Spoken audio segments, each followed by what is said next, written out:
अमृतलाल जी, अरविंद केजरीवाल को अभी चंद रोज पहले ही जमानत मिली, कंडीशनल बेल मिली और आज उन्होंने घोषणा की कि भाई मैं दिल्ली के मुख्यमंत्री पद से इस्तीफा देता हूं। क्या इस समय इस्तीफा देना उचित है या कुछ समय पहले इस्तीफा देना उचित था? क्या लगता है? मेरी अपनी सोच ये है कि अरविंद केजरीवाल को ये बेल मंजूर नहीं करनी चाहिए थी। वो ये कैसे कर सकते थे? वो नहीं कर सकते थे तो अब इस्तीफे का क्या मतलब है, जब इन्हें सुप्रीम कोर्ट ने ही मान लिया कि यू आर गिल्टी। अब कोई पॉलिटिकल पार्टी ने नहीं माना, किसी और ने नहीं माना, अब सुप्रीम कोर्ट ने माना कि आप गिल्टी हैं, इसलिए आप मुख्यमंत्री के पद पे साइन नहीं कर सकते, मुख्यमंत्री की कुर्सी पे नहीं बैठ सकते। तो क्या ये समझा जाए कि सुप्रीम कोर्ट ने जो है हिडन स्टेप में पिछले दरवाजे से बोला कि भाई तुम इस्तीफा कब दे जाओ? यस, सुप्रीम कोर्ट ने पिछले दरवाजे से ये संकेत दे दिया कि you are guilty, you are not eligible for the post of the CM of Delhi. CM.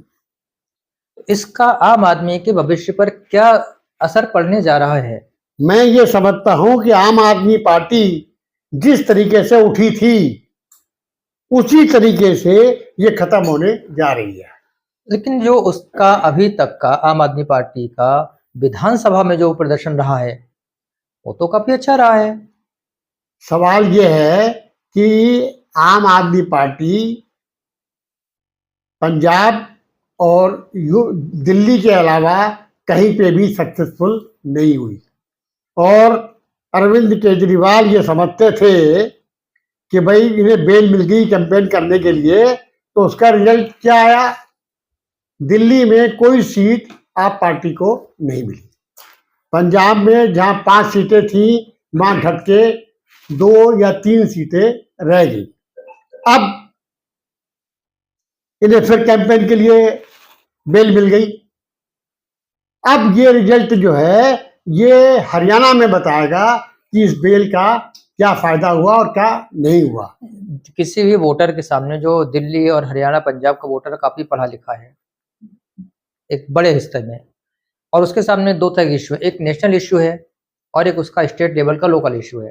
तो हम ये मान सकते हैं कि नेशनल लेवल पर केजरीवाल को जनता ने नकार दिया, लेकिन केजरीवाल की जो कुछ योजनाएं जो मेरे संज्ञान में भी हैं और जिनका काफी प्रचार प्रसार भी है, फ्री बिजली हो, फ्री पानी हो, मोहल्ला क्लिनिक हो और इस तरह की योजनाएं, क्या उनको देखते हुए विधानसभा स्तर पर यानी कि क्या स्टेट लेवल पर भी जनता उनको नकारेगी?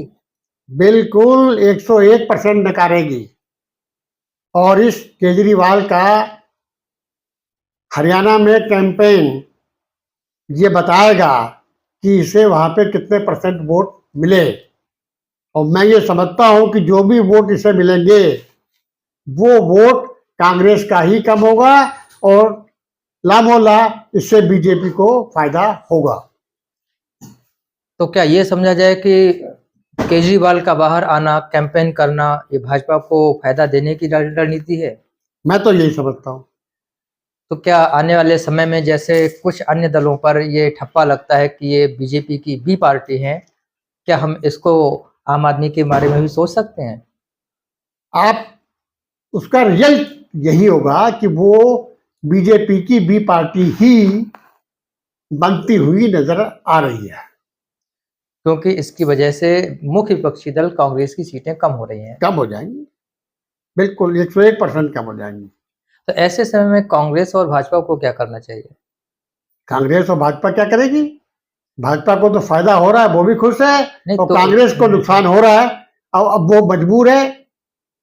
भाई आपने बहुत कोशिश करी कि आप हमें जो है वो समझौता कर लें, लेकिन कांग्रेस ये समझती थी कि हरियाणा में इनका कुछ नहीं है और वो इन्हें टहलाती रही।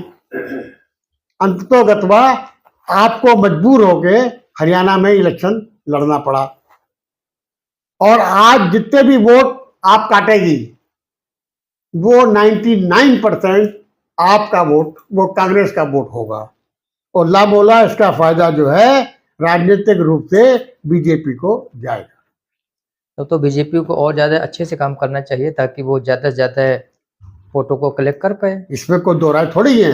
अगर बीजेपी को जीतना है तो उसे मजबूती से लड़ना चाहिए। और राहुल गांधी को आगे बढ़कर अपने वोटों को संभालना पड़ेगा।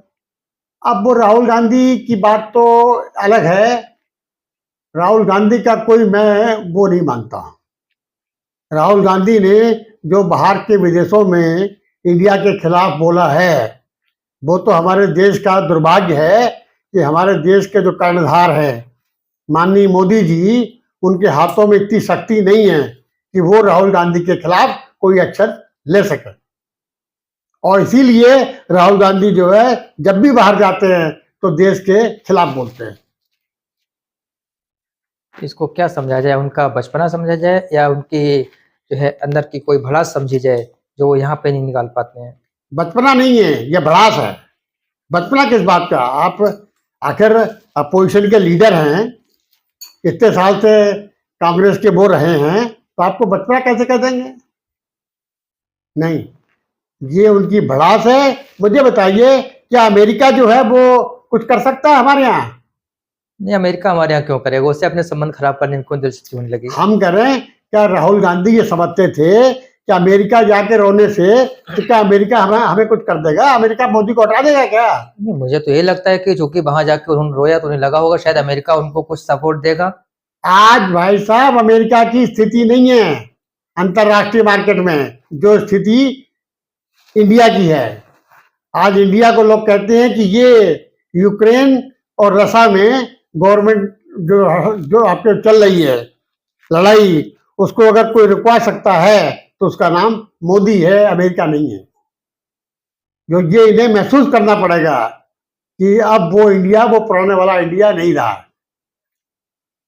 और आम आदमी पार्टी के लिए आने वाला समय अच्छा नहीं है ना, आने वाला समय आम आदमी पार्टी के लिए बहुत ही ज्यादा खराब होगा। अच्छा, अगर केजरीवाल इस्तीफा नहीं देते, जैसे उन्होंने घोषणा की मैं दे रहा हूं, उस स्थिति में क्या संभावना हो सकती थी इनके लिए? अगर केजरीवाल इस्तीफा नहीं देते और जेल में ही रहते तो इसका असर ज्यादा होता और आप पार्टी की एक अच्छी इमेज बनती थी। मीन्स कुल मिला के हमारा जो निष्कर्ष ये है कि इस समय केजरीवाल का जेल से बाहर आना, पद से इस्तीफा देना, दोनों ही फैसले उनकी पार्टी के हित में नहीं है। जेल से बाहर आना तो उनकी पार्टी के हक में हो सकता है, लेकिन इस वक्त जेल से निकल के इस्तीफा देना ये उनके लिए कोई फायदे का सौदा नहीं है।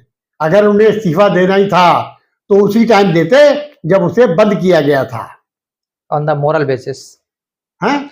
नैतिकता के आधार पर, क्या नैतिकता कह लीजिए, कुछ भी कह लीजिए, उस समय इस्तीफा देने की बात थी, तब उसका असर पड़ता कि हाँ साहब, अब तो ये है कि तुम रो रो के गिड़गिड़ा के और तुम सुप्रीम कोर्ट से अपनी बेल ले रहे हो और सुप्रीम कोर्ट ने भी मान लिया। हमने आज तक नहीं देखा कि सुप्रीम कोर्ट ने बेल देते हुए ऐसी कोई कंडीशन लगाई हो कि नहीं, अब आप मुख्यमंत्री नहीं रहे और आप कोई काम मुख्यमंत्री वाला नहीं करेंगे।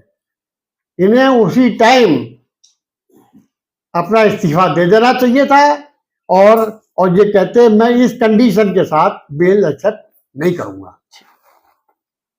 राजू ये शर्मा जी है, वो भी आए, 2 शब्द हम लोगों के लिए कहें, मार्गदर्शन दें।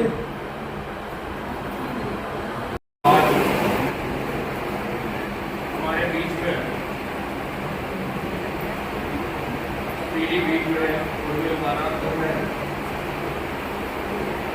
उत्तर प्रदेश राज्य महिला आयोग की सदस्य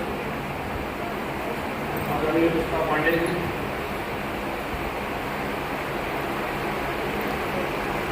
महासभा के जिला अध्यक्ष भाई पंकज शर्मा जी,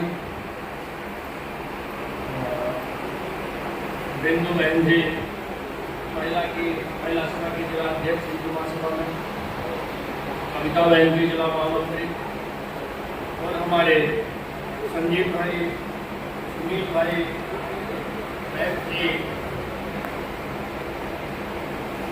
नीचे बैठे सभी सम्मानित हमारे साथियों, माताओं बहनों, ये पीलीभीत की नहीं, पूरे उत्तर प्रदेश के लिए एक सौभाग्य की बात है कि आपके बीच से, आपके जिले से, आपके घर से किसी महिला को, वो भी हमारे घर की आदरणीय पुष्पा पांडे जी को, इस राज्य महिला आयोग का सदस्य